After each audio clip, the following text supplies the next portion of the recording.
All right, so peace at last, or is it? What we're going to be talking about is the early beginnings of the Cold War.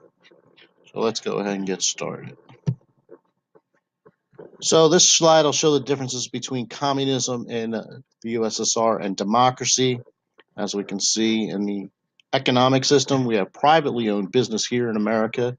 Anything from small businesses all the way up to your WalMarts and things of that nature, Best Buys and whatnot. We also have a free market, so it's guided by supply and demand. Free market basically essentially drops prices, makes it a lot more competitive. In Russia, in the meantime, a lot of things are state owned. So everything, there's no private organizations, everything is controlled by the state. The economy is planned out to the T with the USSR. Your wages are all fixed wages.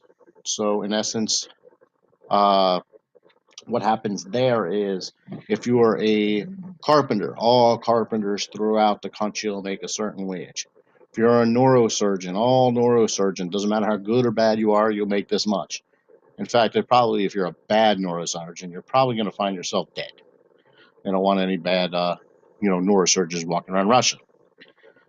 The government, we have free elections in our country, right? That's why we're so concerned with the meddling of our last election. That any kind of meddling that Russia would do would not help with free elections. Multi-party. So yes, we have the Democrats and Republicans, but we also have libertarians and the Green Party and et cetera, et cetera. Meanwhile, though, in Russia, we have a dictatorship or a single party leadership where if you're a communist, you're part of the Communist Party, you're going to be able to go up and down through there. But if you're in a different party, you'll be singled out and they don't exist. All right, moving on to culture. We have Bill of Rights here. Our first 10 amendments to the Constitution. Right, uh, to bear arms, the right to have a trial by jury, freedom of press, freedom of expression, freedom of religion, right? Doesn't exist in the Soviet Union. Higher standard of living, right? We have cars, TV. That all comes back to that free market that kind of sets the prices for everything. When computers first came out, there were thousands of dollars because the supply was very low and the demand started becoming high. Now the demand is very high. Everybody has some kind of electronical device, and it drops the prices and has our enables our standard of living to increase. If you go to Cuba, a lot of Cubans in Cuba drive cars from the 1940s, 1950s. A lot of older cars there. Okay, we also have class system differences. All right, basically what that means is we have a lower class, an upper class, and middle class, and then you even have classes within those classes. You have a lower middle class, upper middle class, an upper lower class. So it's all different. Uh, in Russia, there's the poor, and then there's the wealthy. That's it. There's not like so much in between.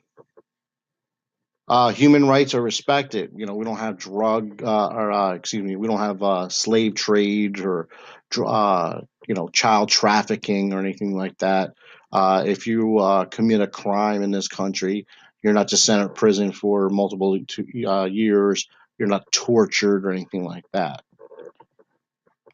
Okay, in Russia, this is all. Remember, this is not present. This is meant to be during the Cold War.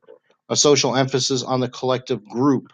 All right. So if, for instance, you're a homosexual living in Russia, you're a minority big time. And the collective group, if they say that, uh, homosexuals will be imprisoned, beaten, tortured, uh, that's kind of the way it is there. It's the ruling majority has the say of what's going on. In this country, that's why we have the freedom of the ideologies.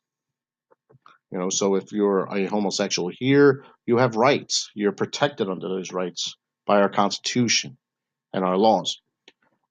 There they have a lower standard of living as well. Older cars, televisions uh, are a little more outdated. You know, we have these fancy smart televisions. They're a couple generations behind there. There's no private property. Everything belongs to the state. No freedom of speech, religion, lots of censorship, and the media is controlled by the government. So here we have maybe too much media where, you know, we have this quote unquote fake news. In Russia, their newspaper is called Pravda. It means the truth, and that's controlled by the government. And there's also major violations of human rights that happen there. No trial by jury.